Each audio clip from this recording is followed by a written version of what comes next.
Not Crazy, a Psych Central podcast. And here are your hosts, Jackie Zimmerman and Gabe Howard. Hey everyone, and welcome to this week's episode of the Not Crazy podcast. I would like to introduce my co-host, Jackie. And that, I wanted to do something fun and I fucked it up already. I just think we should leave that. I wanted to do something fun and I fucked it up already. My co-host, Gabe. Yeah. As it turns out, I'm not funny, but my co-host is Gabe. Ah, well, I am really glad that you are here, Jackie, because I can record this podcast in my house. And that means I don't have to leave my house. And while I am not agoraphobic, I do have anxiety when it comes to going to certain places. And that's our topic for this week's episode, anxiety when it comes to leaving our homes.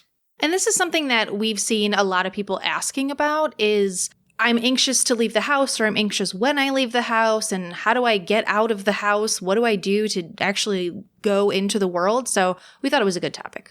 And kudos to everybody for not wanting to be homebodies. And our society is set up to make this easier than ever. Now, I don't want to do this thing where back in my day, but yeah, back in my day, I couldn't really hang out in my house for weeks at a time because I'd eventually run out of food.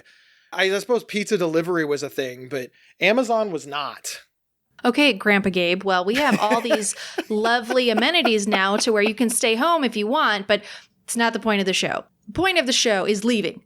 I don't know if it was easier to be a quote-unquote homebody 30 years ago than it is today. On one hand, people seem to be away from home more often, and I wonder if that general societal slide into not being home very often creates extra fear, panic, anxiety in people who want to be homebodies. And where is that line? Because some people just like to stay home and there's nothing wrong with that. But we do see a lot of, you need to get out more on the internet for people who are just like, no, I don't want to. It's a choice. It's not anxiety. It's a choice. I think that's a good point that I didn't really think about was we have more things that take us out of the house these days. Maybe not more, but I feel like there's so many things to do all the time that when you are out of the house, maybe you wish you weren't. And I think that's a side effect of being a human. At least Adam and I talk about that all the time, where we make plans and then immediately regret that we made plans because we don't want to go anywhere. So I also hear that is adulting. All of this just to say, I am curious, as a person living in America, how much of this is caused by like FOMO, fear of missing out, where you're not anxious, you're not having a mental health issue, you're not having a mental illness symptom, everything is fine in your life, it's just a Saturday afternoon, you just want to put your feet up and read a book, but in your brain is like, you should get out more. I guess sometimes I just feel that people get shamed for staying home. And that makes me sad because I really like my home. And I'm a very extroverted person, as you know. And even I just like to chill out at home. If I could stay home and never leave ever again, I would gladly do it. I hate leaving my house. Yes, I interact with the world and things, but I legitimately would stay home. That's why I'm such a great work from home person, because I will work from home and never go anywhere. It's amazing, but it's not related to anxiety for me. I just really like being at home. I like my stuff and my animals and my husband, and I just want to be here. Well, let's talk about that for a moment, Jackie. Let's talk about your specific situation. You are a person with an anxiety disorder, so you understand the anxiety surrounding just minuscule tasks, right? Yeah. Just, hey, I've got to go get the mail at the end of the driveway. No! You understand that kind of situation, right? Yes. But you've also said that you never, ever want to leave your house. But if you never left your house, you could never see Hanson live again. That is true. There are things that I want to leave the house for, right? It's just, I'm not looking forward to leaving the house. I will do fun things. I will go places. I don't really want to. I'm happy when I did. And I don't know, maybe there is a root cause of anxiety in there somewhere. I don't feel anxious when I leave. I feel like dread, like I just don't want to. Let's put it right in the context of the Hanson concert, because you love Hanson. I do. I absolutely do. Bop. do. You're going to make me not love it. Nope, not doing it justice. Nope. Did you get anxiety when you left for your last Hanson concert? No. So if it is something genuinely that you want to do, you do not experience anxiety. No, I was super anxious when we got there, though, because there were so many fucking people everywhere. But the actual act of leaving to go there was not anxiety-ish? Anxious? Anxiety producing? Anxiety having? I don't know. This is interesting to me because for many people, again, one size does not fit all. For many people, they have the thing that they want to do and they're excited about that. In this case, it's the Hanson concert. But they're afraid to leave their house for fear of having a bad experience, an anxiety attack, a panic attack, something bad happening. So it's not that they're afraid to leave their house.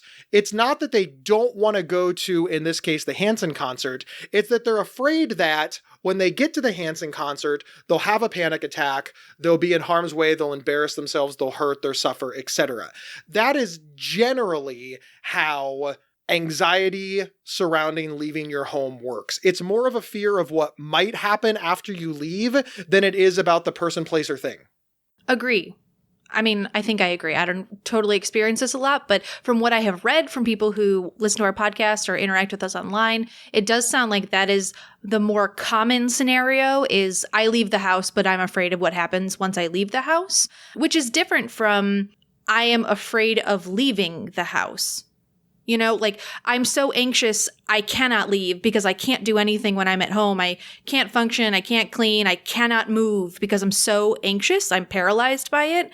That's different than I'm willing to leave, but I'm a little bit afraid of what happens on the outside. Generally speaking, the prep to leave is filled with excitement. As you pointed out in your example, you were excited to make the plans. You made the plans for a reason. Whatever is on the other end of your door, you are excited to get to. That doesn't magically change. It's the fear of the unknown. That's really what it comes down to. Your house is safe.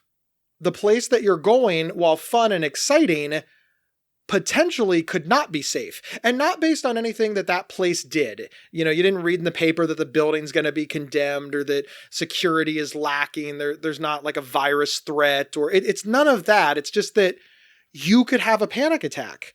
And now you're sitting there shaking, panicking, sweating.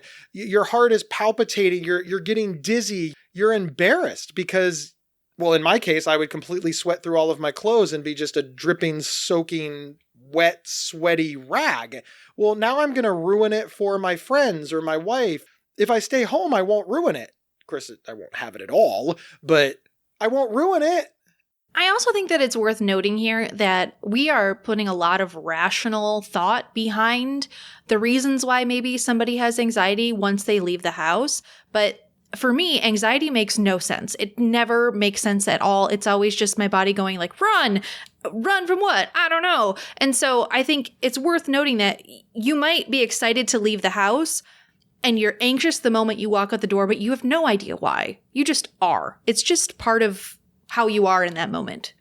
It's really weird how anxiety sort of manifests itself in me because I'm a public speaker. I don't mind being on stage in front of 1,000 people. That doesn't bother me at all. I don't mind that the podcasts that we do are listened to by tens of thousands of people, or, you know, my name, my thoughts, and my opinions are out there a lot. And as such, I get a lot of blowback. And this doesn't bother me at all. I have no idea why this causes me zero anxiety. But I had a panic attack at Disney World or Disneyland, whichever one's in Florida. I don't know why. I wasn't afraid to leave my house to go to Disneyland. I wasn't afraid to leave the hotel that morning, but something happened. The place that I had planned in my mind to get a Diet Coke was out of Diet Coke, and poof. It just went poof. To me, that makes total sense, though, because Disney World Land sounds like I can think of no place I want to go less in life than Disney World Land, because there are so many people there and children, which I don't like. I just feel like I would be anxious all the time. Big crowds make me anxious, lots and lots and lots of people. If I'm speaking to those people, I'm not anxious. But if I'm like in the crowd with them, I get pretty anxious. And that's a new thing that has developed later in life. That was never a thing before. So I don't know what that's all about, but I just don't think I would have fun there. And I think a lot of people look at the amount of people, the traffic, the foot traffic for Disney World Land on a day is just bananas. I thought you were going to say it was goofy. Oh, God. Barf. But sometimes we have to do things because our spouses want to. I'm with you, Jackie. Disney World Land was not my vacation pick. It was my wife's vacation pick. And part of being in any good relationship, whether it's a marriage, a friendship, a family, or even with coworkers, is sometimes they have to get their way. This was very important to my wife. I'm very glad that I went. And while I agree that this ubery, sugary, it was just so gooey perfect that I'm starting to get like hives. I don't know. It was kind of neat. I did have fun. Maybe I had fun because I saw it through my wife's eyes. I don't know. But I guess this is one of the areas where I think to myself, I could have used my anxiety disorder to avoid the trip altogether. I could have used the anxiety and panic attack that I had that morning to avoid the rest of the day. At what point do we have to fight through the anxiety for our benefit? And at what point do we owe it to the people that we're with?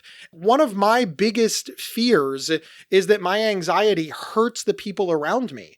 I made a promise to my wife that we'd have a good time at Disney World Land. And that panic attack I don't want to say it ruined the morning. My wife is just sickeningly wonderful. She didn't let it get to her, but it did cost us a couple of hours. I think the guilt is always a factor, right? Even if it's just, I was late for something because I was panicking, or we didn't get to do something because I was panicking, or I was a dickhead this morning because I was panicking.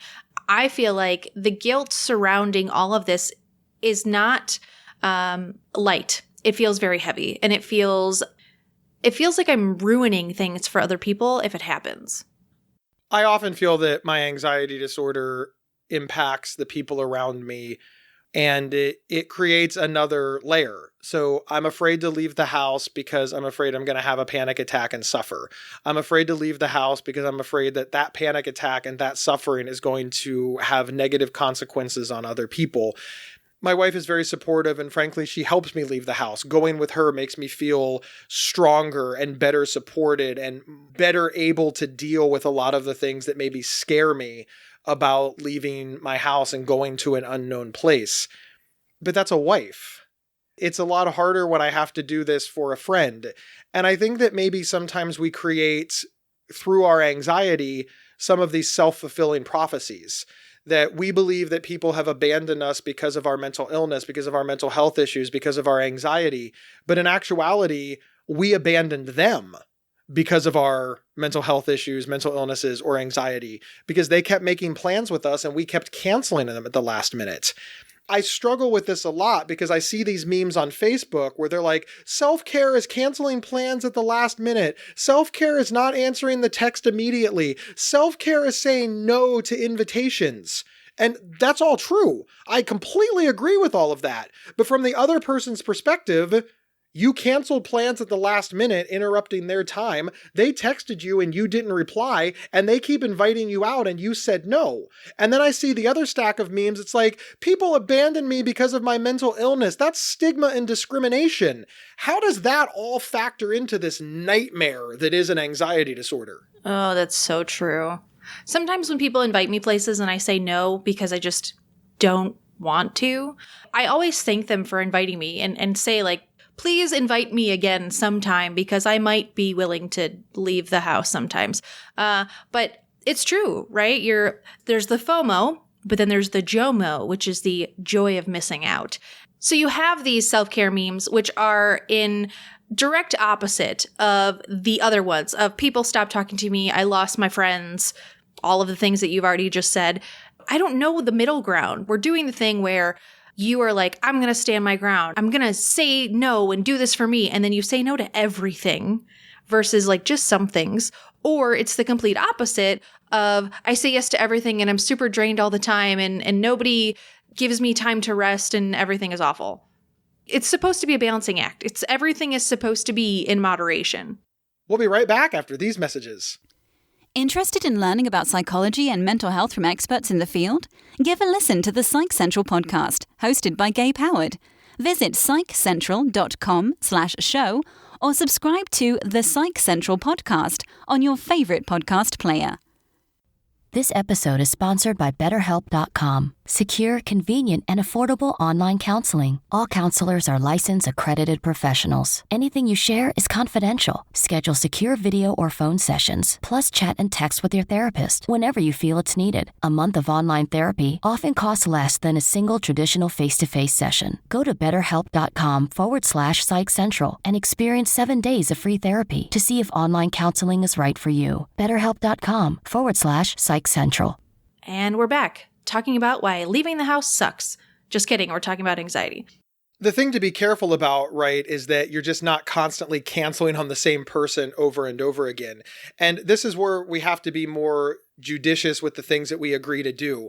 I'm one of these people where my friend Jackie calls me up and she's like, Gabe, do you want to go to the club? It opens at 11 p.m. It's boots and pants and boots and pants and boots and pants and boots and pants. And we're going to dress like 70s and it's going to be awesome. 3 months from now, it's on Halloween. And I'm like, oh, I want to dress up like Halloween and And then of course it gets there and I'm like, oh man, I normally go to bed at like 10 o'clock. I don't have this outfit. The music is loud, strobe lighting. No. Hard pass. So I call you up and I'm like, hey, I can't make it. You're pissed. You're agreeing with me, but pretend that you're really excited about this because Hanson's going to be there. It's Hanson. It always comes back to Hanson.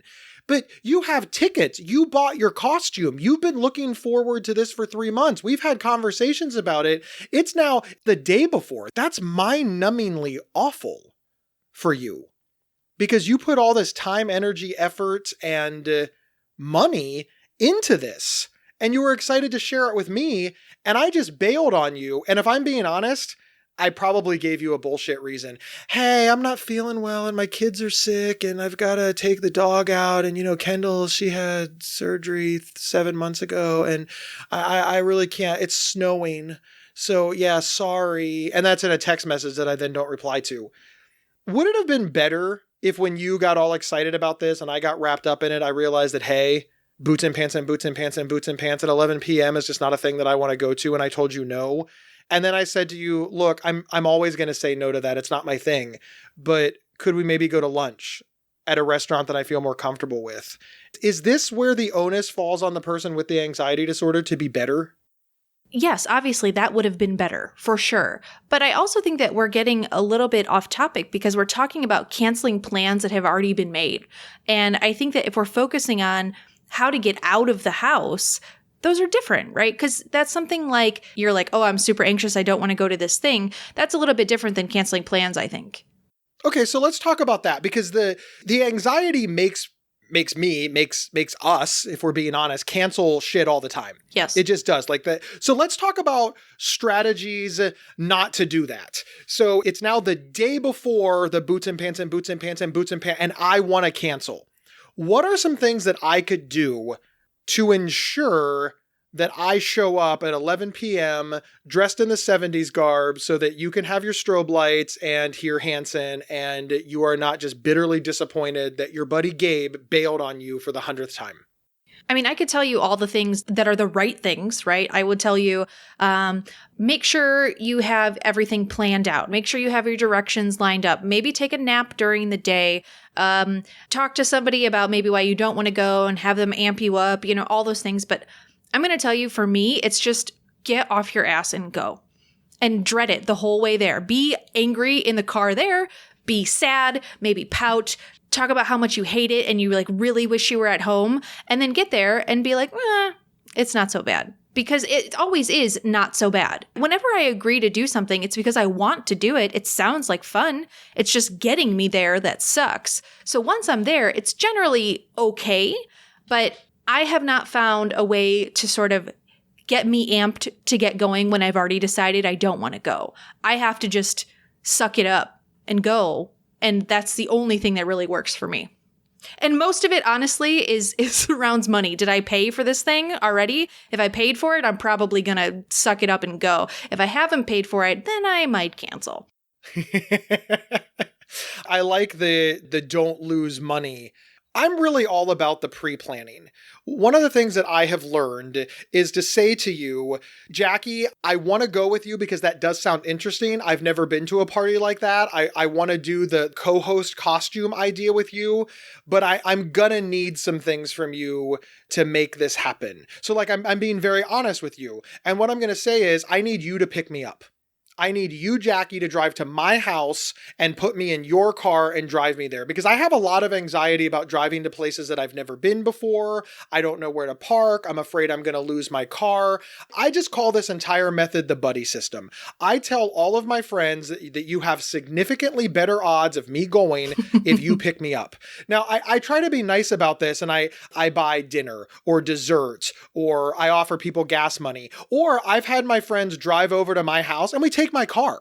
I'll do the driving, but you do the directing. Like maybe that helps. Or all of my friends, I'm okay driving to all of their houses. So I'll drive and pick them up because I'm comfortable driving from my house to their house. So meeting there is almost something that I never, ever do. And I'm shocked at how big of a difference this makes.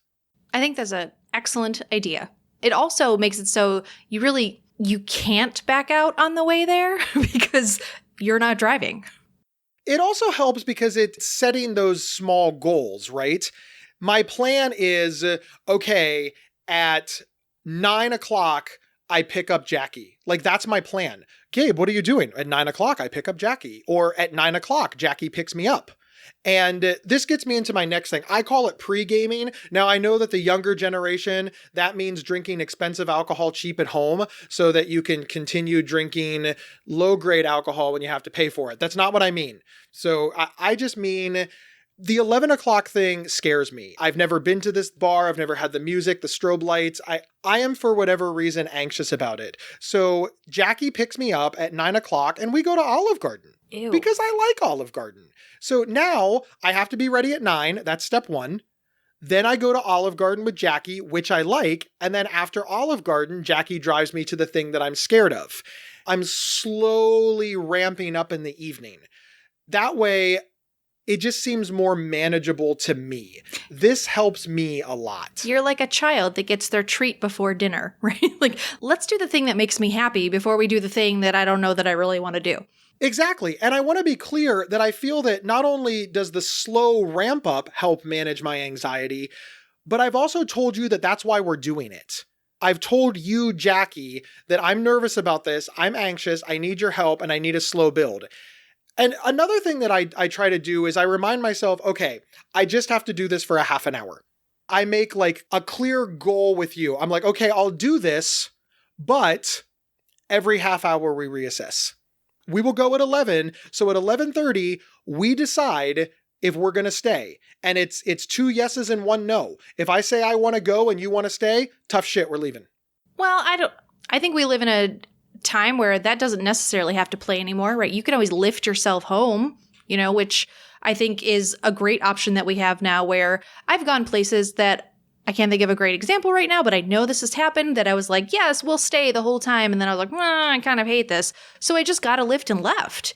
And nobody was mad. I didn't make anybody miss out on what they were doing. There wasn't a lot of guilt because they were still enjoying the thing that we set out to do. It was like everybody wins. Yes, and your friends, so often when I explain these things, people are like, that is like uber high maintenance, Gabe. Who would tolerate that? The answer is my friends. My friends and family, and they always hate it when I say that they tolerate it because they listen to this and like, Gabe, we don't tolerate it. You were honest with us from the beginning.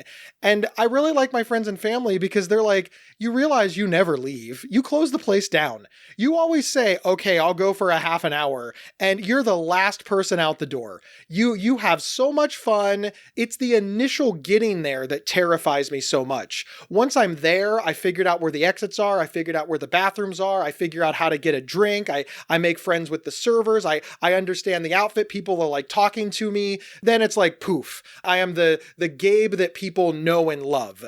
So they're kind of banking on that. But the few times that I have left that I've invoked the half an hour clause, they're just like, hey, it's a good trade. I'm thankful that I have the right people in my life. I really, really am. And I understand that not everybody has that, but I am a little bit sincere when I say maybe the reason you don't have this in your life is because you didn't plan for it. You pulled the rug out from under them by telling them that everything was fine, pretending that everything was fine, and then after you were there for a half an hour, you freak out and you leave. And then when they ask what happened, you say stuff like, it was too loud and it was stupid. Who does this? And you start insulting the thing. Would you really say that? Oh my God, I'm in the middle of an anxiety and a panic attack. I'm sweating through my clothes. My heart is racing and I think I'm going to die. I will say whatever it takes to get the hell out of there. Oh, I would just leave. But we drove together. I don't care. I will stand outside and wait for you, or I'll call a Lyft. I do see what you did there, Jackie, and I love it. Listen up, listeners. Here is what we need you to do. Wherever you downloaded this podcast, please subscribe, rate, and review. Share us on social media and use your words. Tell people why they should listen. And finally, if you have any show topics, ideas, or burning questions, email us at show@psychcentral.com and tell us all about them. And remember, after the credits is all of the outtakes and all of the things that Jackie and I just fucked up along the way. And it's ultra funny, and it will make our producer and editor really, really, really happy if you listen to it. We'll see you next week. You've been listening to Not Crazy from Psych Central. For free mental health resources and online support groups, visit psychcentral.com. Not Crazy's official website is psychcentral.com/notcrazy. To work with Gabe, go to gabehoward.com. To work with Jackie, go to jackiezimmerman.co. Not Crazy travels well. Have Gabe and Jackie record an episode live at your next event. Email show@psychcentral.com for details. And it's true. And sometimes I wish we all just like wore t-shirts that said like, I melted down earlier today, be nice to me. Or I have cancer, be nice to me. Like, we are not going to get shirts based on this, and we're not going to get the whole world to wear them. So my shirt system is out. So I don't know, Jackie. I have a shirt that says bipolar, and I have the bipolar tattoo on my body. So I think that I am doing my part to make your shirt plan a reality. I literally have a hoodie that says, ask me about my J pouch on it. So I feel you, but getting the rest of the world to jump on this train is going to be a little bit harder. A little bit harder, but it is not outside the realm of possibility if we leave our house and we organize the people. It's a not crazy idea. See what I did there?